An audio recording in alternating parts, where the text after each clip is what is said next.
आप सभी को नमस्ते। क्लास 11th की मैथ्स में जो चैप्टर ट्रिग्नोमेट्रिक फंक्शंस हम लोगों ने शुरू किया था, आज ये उसका तीसरा लेक्चर है। आज के इस लेक्चर में हम लोग देखेंगे ट्रिग्नोमेट्रिक फंक्शंस को। देखो, ये जो कंसेप्ट आज आप यहाँ समझने वाले हैं, ये आपको बहुत सी बुक्स में मिलेगा जिसमें आप काफ़ी फंस सकते हैं। यहाँ साइन कन्वेंशन भी हम लोग समझेंगे, जिसका वादा हम पिछले लेक्चर्स में करते आ रहे थे आपको, ठीक है। पिछले 2 लेक्चर्स से साइन कन्वेंशन की बात हम कर रहे थे, आज यहाँ आपको बताएंगे क्या होता है। तो अदर बुक्स में आप देखेंगे तो आप काफ़ी परेशान हो जाएंगे कि ये किस तरह आ रहा है, लेकिन अगर एनसीईआरटी में देखेंगे तो एनसीईआरटी में एकदम सटीक तरीके से, सरल तरीके से आपको वहाँ बताया गया है, ठीक है। उसी को आधार मान करके हम यहाँ डिस्कस कर रहे हैं। देखो, आपके ट्रिग्नोमेट्रिक फंक्शंस 6 हैं। Sine x, cos x, tan x, cot x, cosec x, sec x, ये तो पता है। ये सब जितने भी फंक्शंस हैं ना, जो 6 हमने नाम लिए, इनको कहा जाता है सर्कुलर फंक्शंस, ठीक है। ये इसी तरह होते हैं हाइपरबोलिक फंक्शंस। खैर, आपको अभी उस पर नहीं जाना है, हाइपरबोलिक हमने केवल नाम बताया, उसको छोड़ दीजिए। सर्कुलर फंक्शन को समझना है तो सर्कल से समझे। भैया सर्कुलर फंक्शन है तो सर्कल से समझिए। आइए सर्कल बना लेते हैं। खाली आप कहानी सुनते जाइए, जिस जिस तरह हम बढ़ रहे हैं, स्टेप बाय स्टेप बड़े ऑर्गेनाइज्ड वे में आपको बताएंगे। कहानी सुन लीजिए, कहानी समझ में आ गई तो सब समझ में आ जाएगा। थोड़ा सा बीच से बना, ठीक है। इतना अच्छा नहीं बना ना, सर्कल अच्छा बनता है। चित्र जितना बढ़िया होगा उतना अच्छा आप समझेंगे।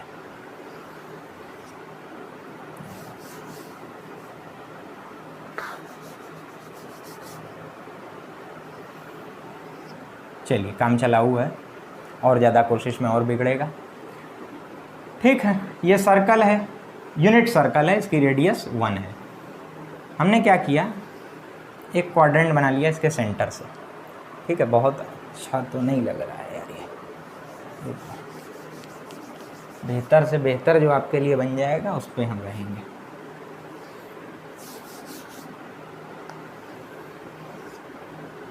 चलो, ये फिर भी ठीक, काम चला हुआ है ये भी। हाँ तो हमने क्वाड्रेंट्स खींच लिए। इसको कहा x axis, y axis, negative y axis और निगेटिव एक्स एक्सिस, ठीक हो गई बात। इतना तो आप जानते हैं। ये सेंटर हो गया, ये एक लाइन हमने खींच ली, ठीक है। ये रेडियस होगी, यूनिट सर्कल है तो 1 होगा। ये जो पॉइंट है इसको P कह दिया। भाई कोई नई चीज़ नहीं कर रहा है, मैं यूनिट सर्कल खींचा है। यूनिट सर्कल का मतलब जिसकी रेडियस 1 हो, उसमें एक्सेस खींच दिया। एक लाइन खींची, रेडियस होगी इसलिए 1 होगा, इसकी लेंथ जो है 1 होगी। जहाँ पर ये टच कर रही है उसको P पॉइंट कहा, जिसके कोऑर्डिनेट्स लिखे हमने A, B। इसका मतलब जाहिर है एक परपेंडिकुलर ये खींचा और एक ये बेस। ये जो लेंथ होगी ये A होगी x से, और ये जो परपेंडिकुलर की लेंथ है ये B होगी, ठीक। इतना सबको क्लियर हो गया होगा।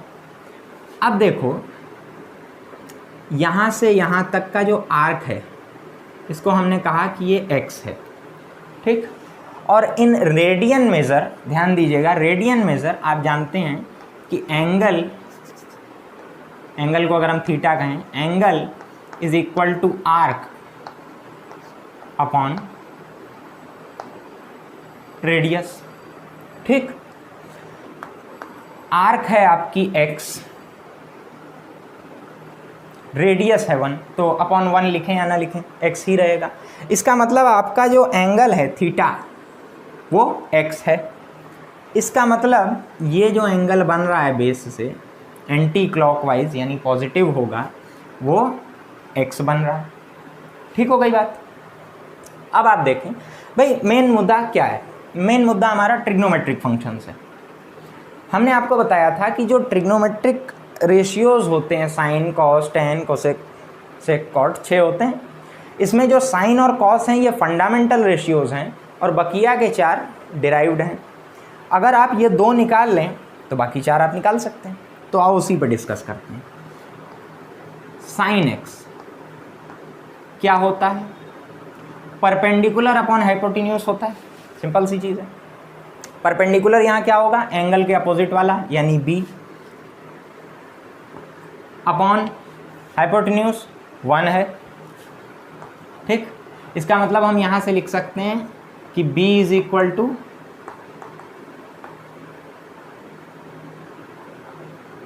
साइन एक्स, ठीक हो गई बात। साथ ही साथ दूसरा फंडामेंटल रेशियो है हमारे पास कॉस एक्स। कॉस एक्स होता है बेस अपॉन हाइपोटेन्यूज। बेस है हमारा a, बेस की लेंथ क्या है? a है, ठीक। तो ये हो गया a अपॉन हाइपोटेन्यूज यानी 1 अपॉन 1। इसका मतलब हम कह सकते हैं कि a इज इक्वल टू हो गया कॉस एक्स, ठीक। एक चीज़ और देख लो, ये जो पॉइंट्स हैं जहाँ ये एक्सेस जो हैं टच कर रही हैं सर्कल को, ये क्या क्या होंगे भाई? 1 रेडियस है तो 1,0 होगा, क्लास 10th के कंसेप्ट से आराम से आप समझ सकते हैं। ये 0,1 होगा, ये -1,0 होगा, और ये 0,-1 होगा, ठीक। देखें आप, हमने जो आपको बात बताई कि साइन, ये b is equal to sine x, a is equal to cos x, इतनी बात आपको क्लियर हो गई? ठीक है भैया। अब आप थोड़ा और आगे चलिए। अब यहाँ से आप देखें कि ये जो P पॉइंट है, ये जो P पॉइंट है, इसको हमने क्या बताया है? a, b, और a और b की वैल्यू यहाँ से निकाली, तो इस P पॉइंट को हम क्या लिख सकते हैं बताइए? a होगा cos x, b क्या होगा? sin x, ठीक। अब समझिए यहाँ पर एंगल कितना है? अगर यहीं पर आ जाए, ये उठ करके ये जो हाइपोटेन्यूज है ये 0 पे आ जाए तो एंगल 0 है। इसका मतलब cos 0 रेडियन में लिखते हैं, कॉमा sin 0 बराबर होगा 1,0 के। इसका मतलब cos 0 होगा 1 और sin 0 होगा 0। ये आप जानते भी हैं, पहले से भी आप जानते हैं भैया, याद होगा क्लास 10th से आपको, ठीक हो गई बात। यहीं पर अगर ये P उठ करके इधर आ जाए 90 डिग्री पे, 90 डिग्री पे आ जाए, तो cos 90 देख लीजिए क्या होगा, या आप लिखें π/2, cos π/2 क्या होगा? 0। sin π/2 क्या होगा? 1 होगा भैया।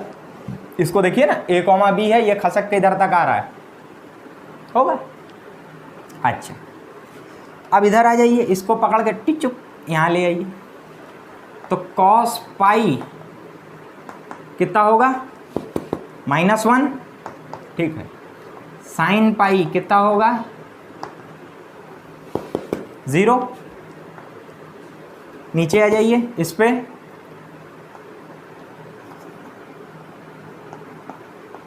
भाई ये कितने 90 पे है ना, ये पहले भी हम आपको बता चुके हैं। 0, π/2, पाई, 3 π/2। भाई किसी को दिक्कत हो रही है उसके लिए हम लिख दे रहे हैं, फिर ये घूम के वापस आएगा तो ये 2 सर्कल है ना, सर्कल है।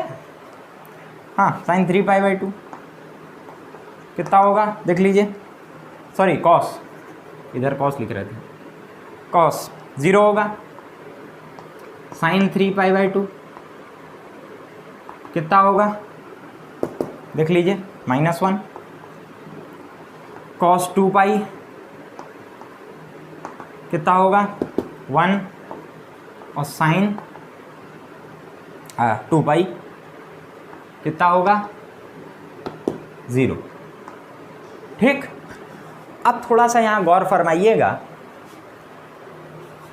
कि आप देखें cos कब 0 हो रहा है, एक यहाँ हो रहा है एक यहाँ हो रहा है, आगे भी होगा इसी तरह। साइन 0 कब हो रहा है, एक यहाँ हो रहा है, एक यहाँ हो रहा है। तो अगर आप इसकी जनरल फॉर्म लिखना चाहें तो आप किस तरह लिखेंगे? अगर आप थोड़ा नहीं भी समझ पा रहे हैं, ऑब्जर्व नहीं कर पा रहे हैं कि ये क्या है, तो हम आपको बताएं, अभी आपका ध्यान जाएगा उस पर। देखें आप, cos x, या पहले साइन देख लो, sine x is equal to 0 कब होता है? जब x is equal to n pi, जहाँ n बिलोंग्स टू इंटीजर। ठीक है, दोनों में चलेगा कि प्लस माइनस पाई या 0 भी हो सकता है, 0 plus minus pi plus minus 2 pi plus 2 पाई या माइनस 2 पाई, सेम रहेगा। यही सेम। अब इसी तरह क्या होता है? cos x is equal to 0 कब होता है? जब x is equal to 2n plus 1 pi by 2, जहाँ n बिलोंग्स टू इंटीजर। ठीक है, देख लीजिए। अब जरा ध्यान दीजिए, हमने यहाँ क्या लिखा? Sine x is equal to 0 जब x n पाई हो, यानी जब हम x की जगह 0 तो 0, देखो 0 0 पे 0 यहाँ भी तो हो रहा है, हाँ 0 पे 0। उसके बाद कहाँ हो रहा है? अब n पाई में n की जगह 1 रखोगे तो 1 पाई साइन पाई 0, 2 पाई 0, 3 पाई आगे लिखोगे 0, 4 pi 0, sine minus pi 0, sine minus 2 pi 0, सब इसी तरह होगा। ठीक हो गई बात? ये बात समझ में आई हमने क्या क्या यहाँ बताया? उसी तरह यहाँ देखिए cos x में ये ऑड मल्टीपल पे 0 होता है। ये आगे आपको फिर पढ़ना है, अभी ट्रिग्नोमेट्रिक इक्वेशंस पढ़ाएंगे तो फिर बताएंगे। लेकिन ये एक ऑब्जर्वेशन वाली बात है कि आप देख के समझ पा रहे हैं कि नहीं। ठीक है, अगर नहीं भी समझ पा रहे हैं तो कोई ऐसा बोझा बनाने की ज़रूरत नहीं है, हम बता रहे हैं ना, आगे अभी आपको फिर पढ़ना है, हम खाली बेस तैयार करने के लिए बता रहे हैं। अच्छा, ये इतनी बातें हो गई। चलिए एक नज़र हम देख लेते हैं, कुछ छूटा तो नहीं।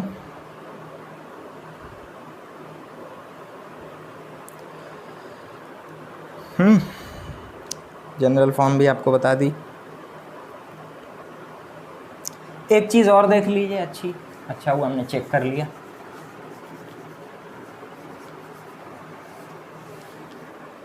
उसको रहने दो, ठीक है। देखिए भैया, हमने क्या कहा था? यहाँ से आया था a is equal to cos x और b इज इक्वल टू आया था साइन एक्स। इसी के आधार पे हमने यहाँ भी लिखा था, कोऑर्डिनेट्स लिखे थे। आप देखें कि ये एक राइट एंगल ट्रायंगल है, दिख रहा है भैया? ये परपेंडिकुलर है, ये एंगल मैंने समझ, राइट एंगल ट्रायंगल। तो पाइथागोरस थ्योरम मानेगा भाई? आपने राइट एंगल ट्रायंगल के नाम पे पहली बात क्या पढ़ी है कि पाइथागोरस थ्योरम वो मानेगा, उसी पे है ही। तो वो क्या होता है? परपेंडिकुलर का स्क्वायर प्लस बेस का square is equal to hypotenuse का स्क्वायर, यही होता है। देख लो, तो होता है b square plus a square is equal to 1, यही होता है। परपेंडिकुलर का स्क्वायर प्लस बेस का square is equal to hypotenuse का स्क्वायर। बी है आपका साइन एक्स, तो हो जाएगा साइन स्क्वायर एक्स, दिखा क्या कह रहे हैं? ए है कॉस एक्स, ये हो जाएगा cos square x 1। Trigonometric identity है, आप क्लास 10th से इसको जानते हैं। ठीक हो गई बात? बकिया दो आइडेंटिटी भी आपको याद ही होगी। अब देख लें आप एक अच्छी चीज़, उसके बाद हम आपको फटाक से साइन कन्वेंशन बता देते हैं। एक चीज़ और ज़रा समझ लीजिए तो आराम से आप समझ जाएंगे सारी चीज़। ये देखो a है ना, ये x है और ये a है। अब तो दिमाग में आ गया होगा। अगर हम इधर बना लें निगेटिव में, फोर्थ क्वाड्रेंट में, ठीक है, इसके पॉइंट को थोड़ा खसका के लिखो 1,0, ठीक है। एक परपेंडिकुलर यहाँ से भी खींच दें। ये एंगल जो बना है ये क्लॉकवाइज है, यानी ये -x होगा। अगर ये आर्क x है तो angle is equal to arc upon radius. सारी चीज़ हम रिपीट नहीं करेंगे वरना वीडियो बहुत लंबा हो जाएगा। परपेंडिकुलर क्या होगा देख लीजिए, -b, और बेस क्या होगा? वही a। इससे हमें मिला क्या?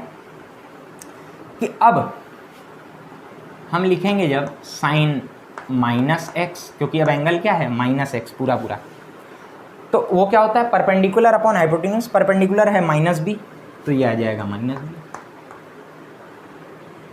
ठीक, कॉस माइनस एक्स लिखेंगे तो वो क्या आ जाएगा, वो क्या आ जाएगा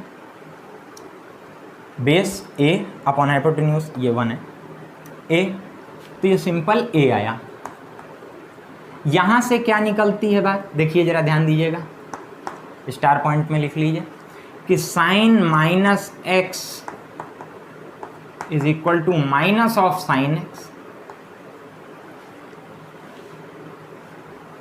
साथ ही साथ cos minus of x is equal to cos x, minus नहीं आया इसमें बाहर, ऊपर से दिख रहा होगा। ठीक हो गई सारी बातें। अच्छा, अब देखो, अब आप आसानी से डिराइव कर सकते हो,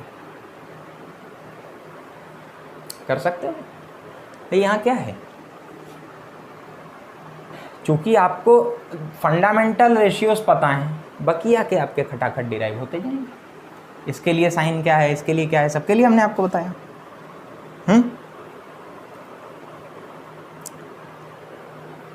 है ना भाई, साइन कहाँ कहाँ पॉजिटिव है, आइए देख लें, आइए देख लें।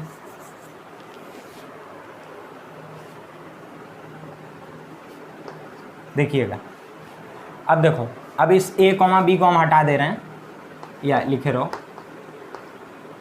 cos x comma sign x, यही ना है, इसको घुमाते चलो, ये पॉजिटिव है ना फर्स्ट क्वाड्रेंट में। फर्स्ट क्वाड्रेंट का हाल देख लीजिए, साइन कैसा है, साइन है। हाँ, तो अब आप यहाँ पर देखें कि जो फर्स्ट क्वाड्रेंट है ये कहाँ से कहाँ तक कहलाएगा, ये होगा आपका 0 से लेकर के π/2 तक। ठीक, और दूसरा क्वाड्रेंट कहाँ से कहलाएगा, π/2 से पाई तक, ये इसमें है। तीसरा क्वाड्रेंट आपका कहलाएगा पाई से 3π/2 तक।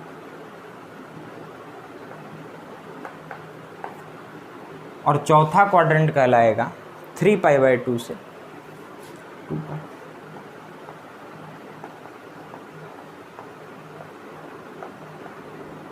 इक्वलिटी चाहे हटा दो। ठीक, ये 4 क्वाड्रेंट्स होंगे। इसमें आप देखिए यहाँ पर साइन और कॉस दोनों पॉजिटिव हैं। जब आप इसमें आते हैं तो यहाँ पर क्या होता है, कॉस निगेटिव हो जाता है और साइन पॉजिटिव रहता है, देख लीजिए। थर्ड क्वाड्रेंट में आते हैं तो क्या होता है, देख लीजिए, कॉस निगेटिव साइन भी निगेटिव। ठीक, फोर्थ में जाते हैं तो साइन निगेटिव और कॉस पॉजिटिव। ठीक हो गई बात। अब इसके आगे जब आप डिराइव करेंगे तो आपको दिखेगा कि tan x किस में पॉजिटिव है, cot x में किस में पॉजिटिव है, कोसेक है, सेक है, बकिया सब इससे डिराइव हो जाएंगे, आसानी से आप जानते हैं। हम एक आपको करके दिखाते हैं इसके लिए, सेकंड क्वाड्रेंट के लिए देखिएगा। तो यहाँ पर क्या होगा, tan x क्या होता है, sin x upon cos x। Sine x आपका पॉजिटिव है, cos x negative, positive upon negative एक निगेटिव क्वांटिटी आएगी, यानी tan एक्स इसमें निगेटिव होगा, किसमें, सेकंड में। समझ पा रहे हैं हमने किस तरह किया। थर्ड क्वाड्रेंट में आप tan निकालेंगे तो साइन अपॉन कॉस, हाँ, यानी निगेटिव अपॉन निगेटिव क्या हो जाएगा, पॉजिटिव, यानी थर्ड क्वाड्रेंट में टेंजेंट पॉजिटिव रहता है। ठीक, इसका आपको एक ट्रिक हम बता देते हैं, ऐड, यानी ऑल ट्रिग्नोमेट्रिक रेशियोज या फंक्शंस पॉजिटिव होंगे इसमें। Add sugar to coffee, add sugar to coffee. पहले तो आप इसको सबको निकालिएगा, फिर इस ट्रिक को आप समझ जाएंगे। सारे ट्रिग्नोमेट्रिक फंक्शंस फर्स्ट क्वाड्रेंट में पॉजिटिव होंगे। साइन और कोसेक वाले, साइन का रेसिप्रोकल कोसेक, यानी साइन 90 प्लस करेंगे आप या साइन 180 माइनस करेंगे तो ये पॉजिटिव होगा।